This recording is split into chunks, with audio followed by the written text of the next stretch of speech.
Hey, thanks for joining us for the Stetzer Church Leaders podcast. We recently had the privilege of interviewing author and Bible teacher Beth Moore, and it was such a great conversation that we're splitting our discussion into two parts. We hope you'll join us next week for part two, where Beth shares about her decision to leave the Southern Baptist Convention. But now, here's part one of our discussion with Beth Moore. Welcome to the Stetzer Church Leaders podcast. Conversations with today's top ministry leaders to help you lead better every day.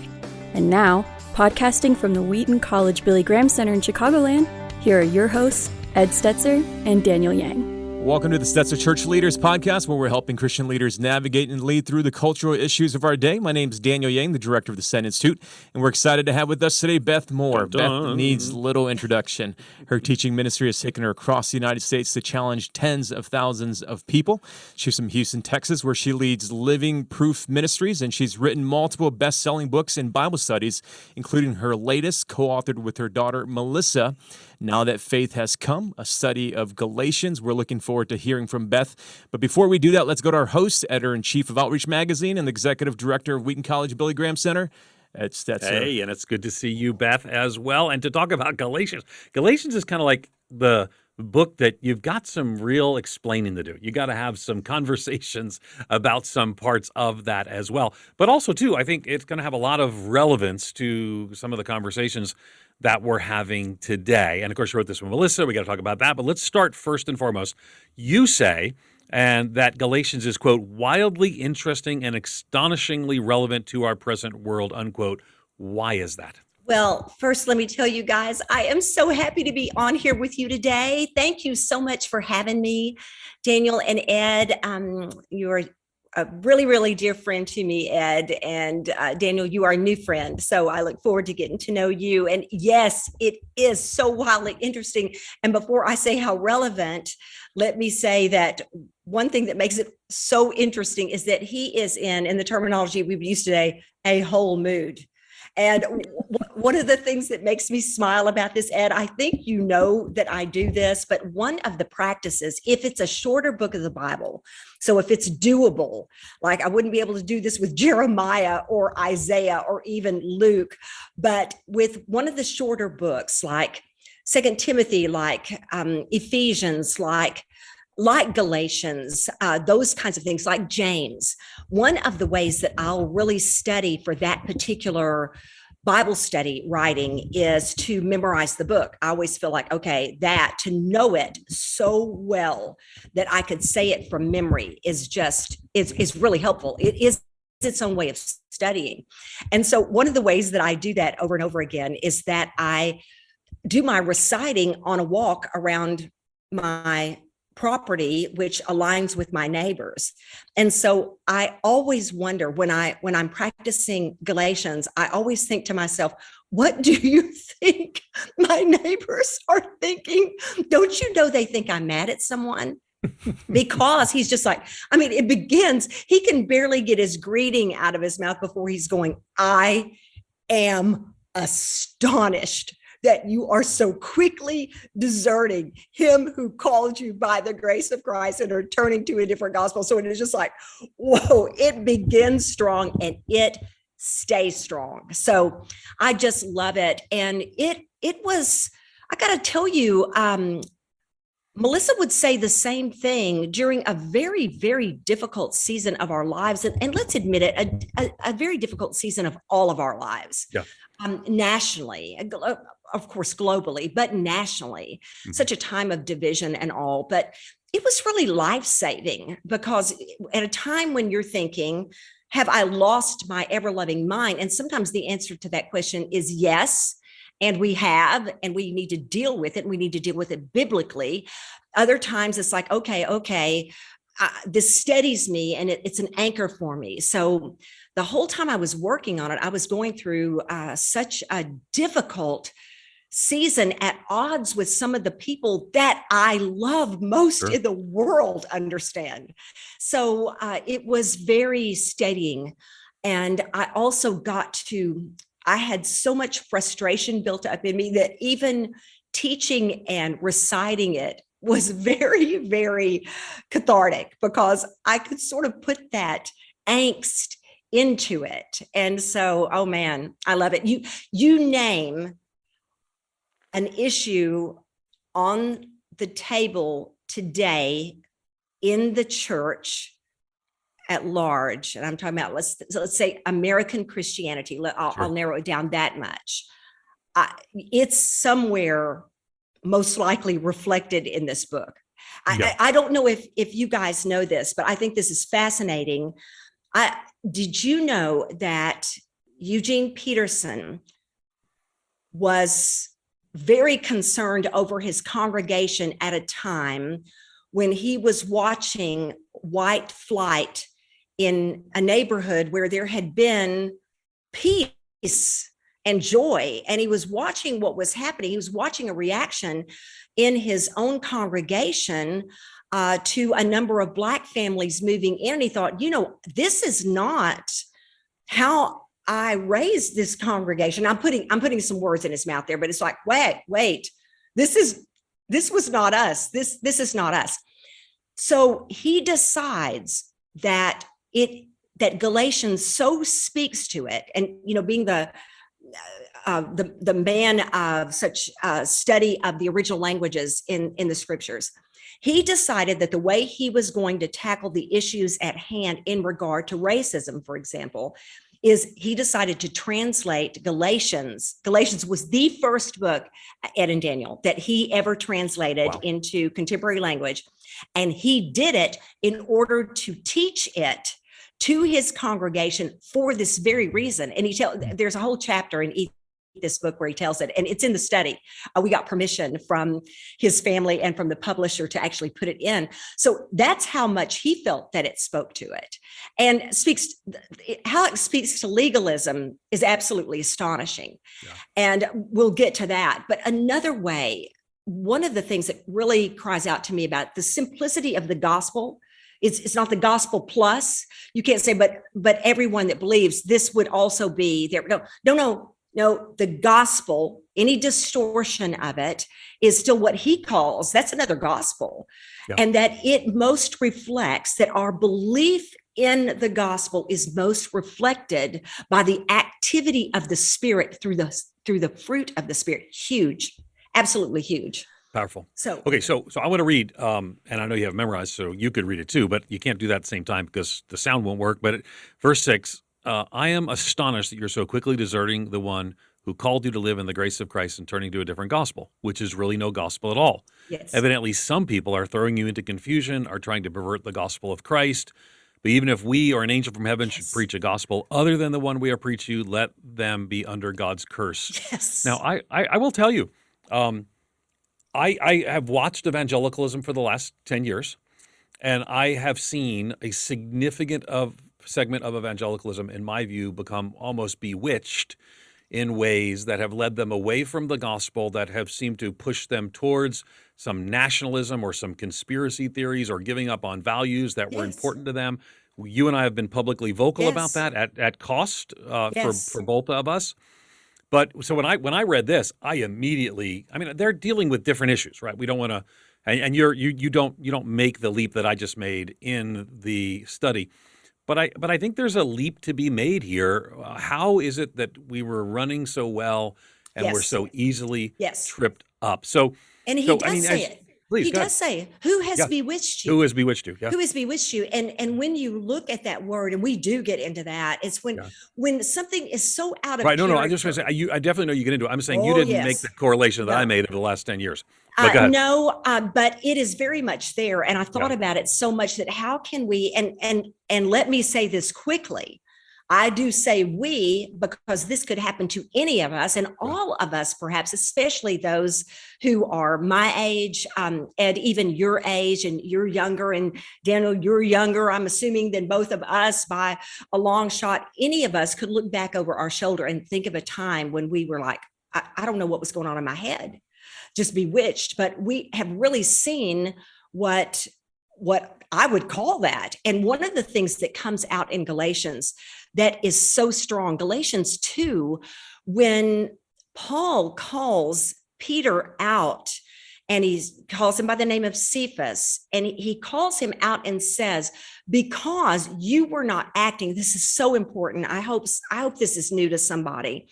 He says, because you were not walking in step with the truth of the gospel. And it is a paradigm that there can be times. I don't like division. I don't like being at odds with people that I love so much, those that have been my peers, my co-laborers in the gospel. I hate that. I hate it. But there are times when leaders do have to say to other leaders, wait, this doesn't seem in step with the gospel. What is it that would be cohesive with it, that would go alongside of it? And I say this because we'll very often go, well, that's not in the Bible. Well, this gives us an example of where we say, but is it in step? When we look at Christ in, say, for instance, the 4 canonical gospels, when we see his life, what he was like, who he was drawn to, what kind of mercy he had, the compassion that flowed from him. What are things that are in step with that? So it is a very relevant question to ask. Beth, first of all, I want to say thank you for acknowledging that I am younger. Substantially. I think she did say I want to say thank you, Miss Beth. Miss Beth. You are welcome, Daniel. But I love that you co-wrote this and co-authored it with Melissa, because that multi-generational perspective, Yes. I think, does make a big difference. And I'd like to know, like, from your perspective, as you look back on the last few years, last decade or so, why do you think so many evangelicals in America have been misled?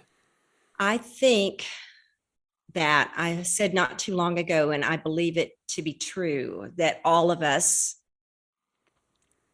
that are called to discipleship have to own up to some large degree that it is a failure of discipleship, that somehow we turned this whole thing into, you can tell how much we walk with Christ by how perfect our doctrine is. And please don't anyone turn off the podcast right now, because we have to pursue sound doctrine. But we have lost the fact that the whole point, and Paul himself says it, he says it in Romans chapter 8, that what is happening to us by the Spirit is that we are being conformed into the image of Christ. It's about Christ's likeness. That is the point. And so when we react in fear, and I think that is so much at the root of what we have seen in the last years, that we would think, okay, we have to put our trust in a human being. We have to, because this is politics, or this is government, or this is different from the church. No, Christ is king over his church, and our trust is in him.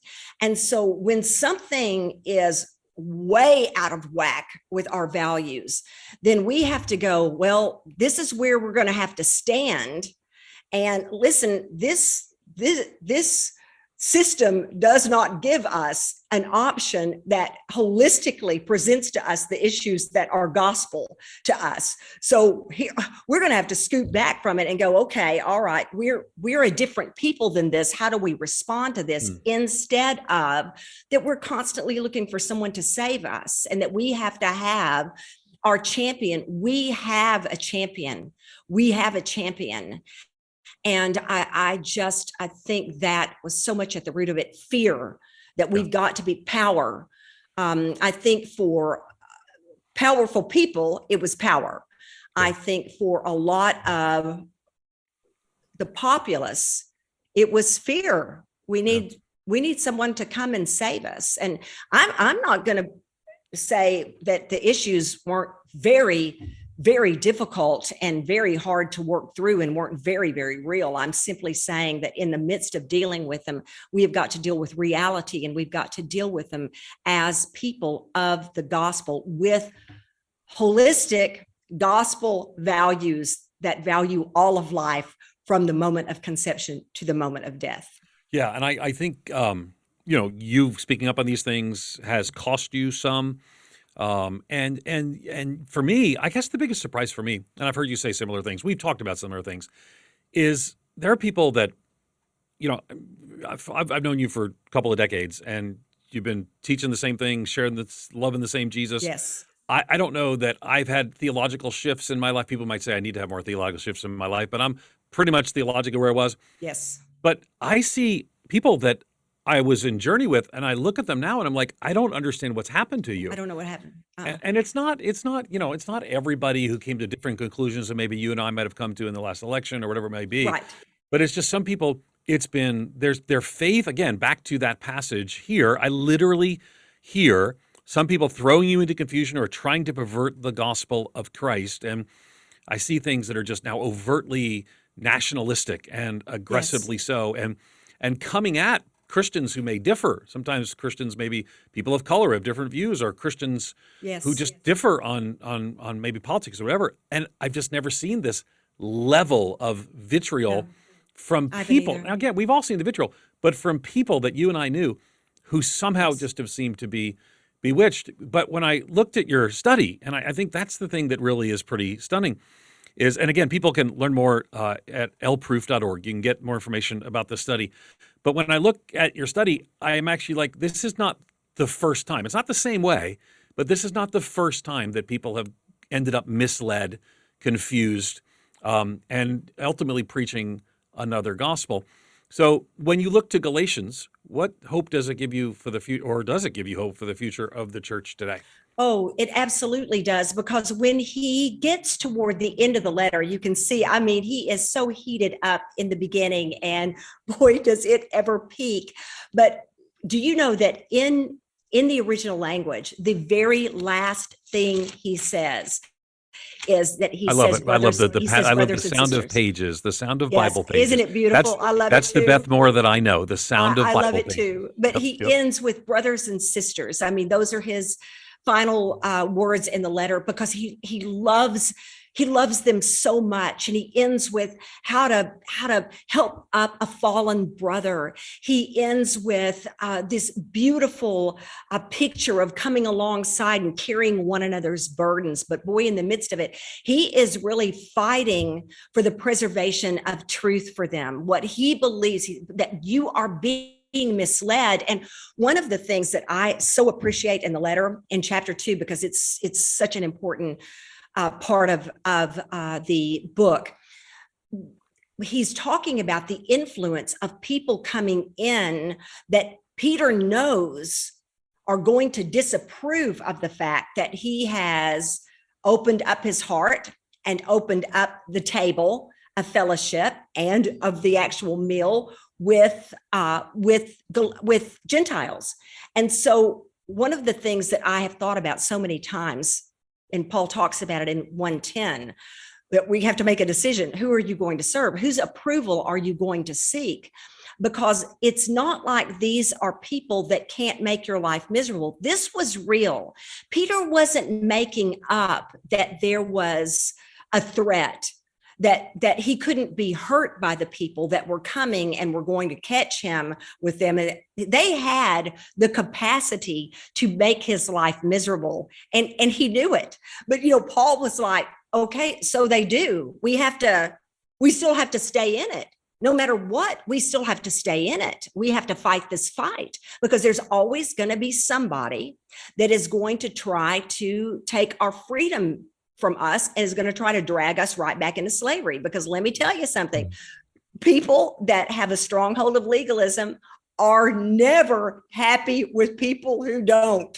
And they're not happy until they drag them back in it with them. And it's hard, because it brings us, the letter causes us to face the fact that sometimes we are going to differ from people that we dearly want to approve of us. Dearly want to, but it does end with hope. It tells us what it looks like to walk in the Spirit, what it's like to have that kind of freedom, and to know what we're called to do. And one of the things that I would point you both to, it, because it's a verse that is a favorite out of Galatians, but where it says in Galatians 3, 27 and 28 and 29. I just have to read these verses to you. I'm reading out of the CSB right now. For those who were baptized into Christ have been clothed with Christ. There is no Jew or Greek, slave or free, male and female, since you were all one in Christ Jesus. And if you belong to Christ, then you were Abraham's seed and heirs according to promise. Did you guys know, and you are scholars, but did you know that many theologians believe that this may have very rightly been part of an ancient liturgy in the early church at baptism? And I just want y'all to imagine, if that's so, what it would be like to have that said over you, that we're just one in Christ, clothed in Christ. I mean, it's just gorgeous, and it's a game changer. So, man, it could not have more relevance, in my opinion, to the world we're living in at this moment. I think you're so right. And something you said earlier, I think it triggers a thought in my head that so much of this is about, in Galatians, Paul's tone, and then also his advocacy for the Gentiles. And you mentioned that earlier in Galatians chapter 2. And I think that's one thing that you've modeled well for many people. So when I hear somebody on Twitter ranting and saying, just preach the gospel and shut up, for some of us, it feels oppressive.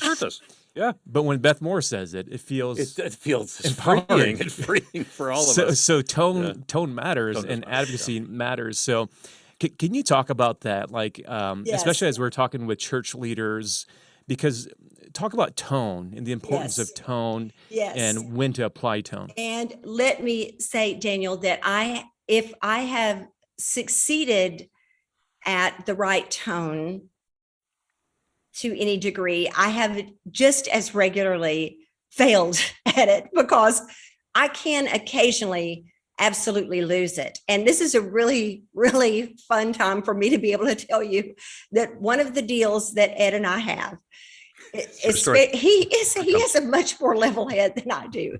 I'm just, I hope I'm somewhat level-headed, but what I mean by that is I'm fiery. I'm just fiery.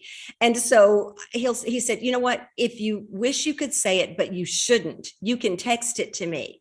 So you can't believe the text that I've sent. I actually could, I could read some right now. If you want to share like live on the podcast? No, we won't do that. No, but I got that constantly, and I'll still get it from time to time. Just stick with the gospel. And this is when I want to go, this is gospel. To care for the poor. I mean, Paul brings it up right in the middle of Galatians when he says, you ask us that we would remember the poor, the very thing that I was eager to do. All of it, they're in there. These are gospel matters. But yes, to be able to take a deep breath, to remember how much is said out of fear, that one of the things that the Lord has taught me is that if I can have compassion, if I can tap into the compassion of Christ and know what is driving some of the hatred and brutality, then I'm more likely to be able to deal with it. And so often, you guys, it's fear. It's fear. And it's just easier to be mad than sad. And we're in a world where there's so much suffering that it is sad. We're frustrated. We don't know what to do, and it's going to come out. But I'm going to tell you, I have won some friends by the grace of God. And I'm talking about, I mean, more than a few that were really, really ugly. Now, these would have been real life people and not just trolls, but real life people that just wanted to be extremely adversarial and to try to answer back a little more gently and try to say, for me, it's important that I sometimes say back. I realized yesterday I said something that I didn't feel arrogant when I said it, but it must have come across that way. So, man, I deleted it because, like, man, if that's how it came across, I don't want it on there. But to say, I'm so sorry that you felt that way. I didn't mean to sound that way. These are things that can really cross a bridge, and I'm not great at it, but I make it my aim. I make it my aim. I think it's interesting too, because Paul, we talk about Paul's tone, and he was he was not taking it anymore. He was laying No. down some things on the inspiration of the No. Holy Spirit. This is the inerrant word of God. It's a whole different level of our authority. But there are things in there. You've memorized the whole book, that Galatians 5:12, which every first year Yes. seminary student tells to every junior high boy then in the youth Yes. group. How do you account for some of the harsh language? Because you and I would say today that maybe harsh language is not the way to go, but Paul uses some harsh language. People can Google Galatians 5:12 if they'd like to. Talk to us about that.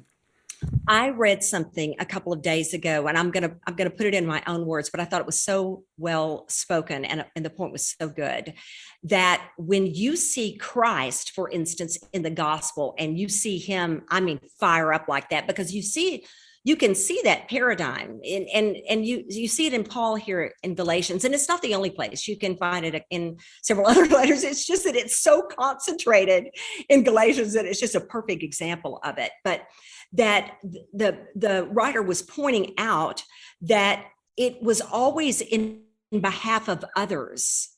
And I think that is such a great point, that yes, Paul is heated up, but he is heated up for the sake of the gospel and for the sake of people walking in the truth. And because he knows that the gospel was extended, as early from the beginning, Genesis chapter 12, it was already clear that the Lord was going for every nation, for Gentile as well as Jew, that all of this was in his plan, that from one people, that every nation would be blessed. That was preaching the gospel beforehand. So he is fighting for the freedom of the people that he had seen come to Christ. And I'm going to tell you something. If it were my class, my children, my grandchildren, a group that I had mentored, and I could see that suddenly this was going to be, the gospel is no longer enough. Now you need to add all of these things onto it. And in this case, it was circumcision. And he's going like, Gentiles do not need to be circumcised. And he says to them, there's a part of the letter where he just goes, listen, if you're going to do this, then Christ will be of no advantage to you. You don't know the freedom that he came to give you. So good grief, it is so important to see that what he is fighting for, and that he's going to go. Now, this is under the inspiration of the Holy Spirit.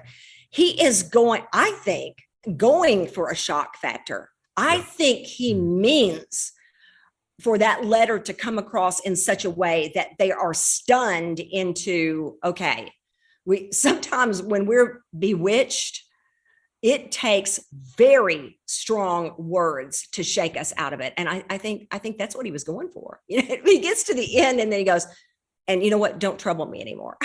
That's so awesome. It's so just perfect.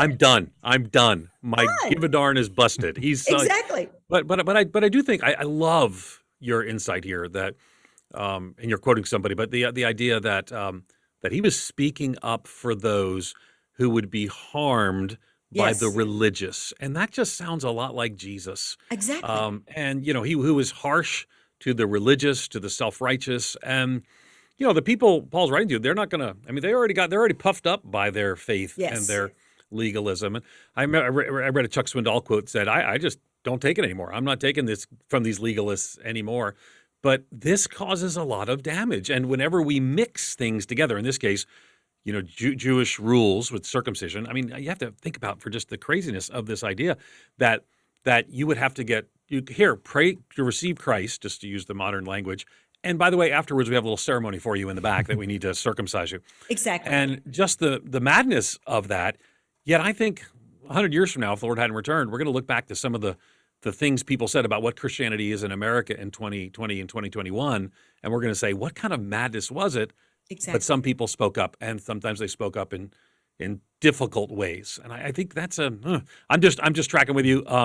When you wrote the study, well, first of all, tell me, you wrote it with Melissa, which I think knew you were just about to bring her up. Yeah, because we love Melissa. Melissa's a graduate of here of the Wheaton College graduate school, and we love just to know her personally. So What's it like to write with Melissa? And then we'll Well, continue back to the Galatians theme. Well, it's absolutely a blast. And I can tell you where Galatians differs just a bit from the ones that she's done with me prior to this.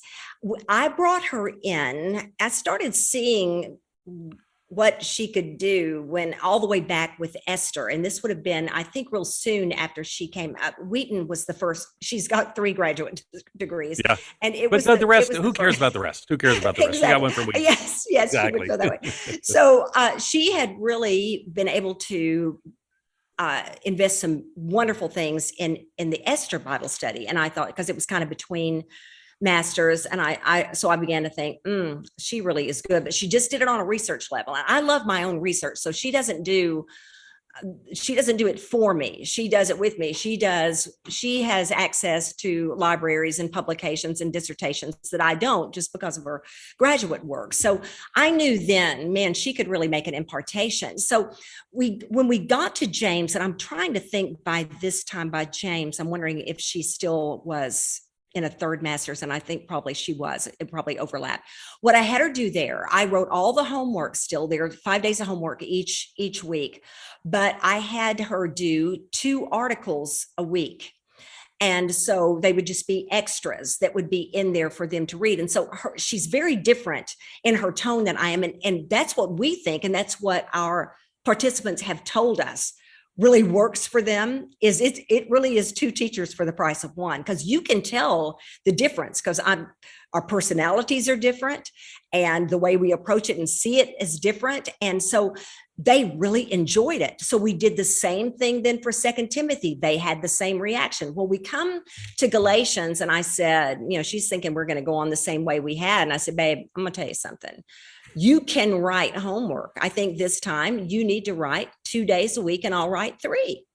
And she was like, very resistant in the beginning. She said, what if I can? I said, I'm very confident that you can. And she said, but I don't write the same way you do. I said, they don't want you to. They want you to bring what you bring to it. You do your thing. And so that's what she did. And it just works. We have gotten so much. I got to tell you guys this. We've gotten so much feedback that I really can't imagine. I still, I write books that are just my own. I'm about 2/3 through one right now that's just mine. But with curriculum, I don't know that I will do curriculum without her again. I'll do whatever the Lord tells me to do, but she's so good. And she just brings a little, she's also going to be an academic thinker. And I hope I'm a theological thinker, but she's bringing in that whole, she kind of rounds that thing off and brings it onto the page. And plus, it's someone so fun to talk about it with. And one of the questions we get over and over, Ed and Daniel, is, do y'all ever disagree? Are you kidding me? Yes, we disagree. We love to tell about a time that we got in such a fight over something in James that we had to take it out on the back porch at the ministry, because it was like, we're going to disturb everybody here. We just had a full-on fight out there about it. But it usually you fight and quarrel because you have not asked not. Exactly. See what I did there? Thank Sorry, you. Little Thank James, you, but out of quotation, out of context, James. Anyway. Yes, it is. But I love writing with her, because she just brings something that I can't bring them. I don't have it to bring. I'd give them anything. And then she's going to write different than I do. So it's a ton of fun. I love doing it with her, because it's just somebody to talk it through all the way through an entire long obedience toward curriculum. You well know, because you've done it. I've done it. It's painful. Well, that concludes the end of the first part of our interview with Beth Moore, author of Now That Faith Has Come, a study of Galatians. Be sure to join us next week for part 2, where Beth shares her thoughts on leaving the Southern Baptist Convention.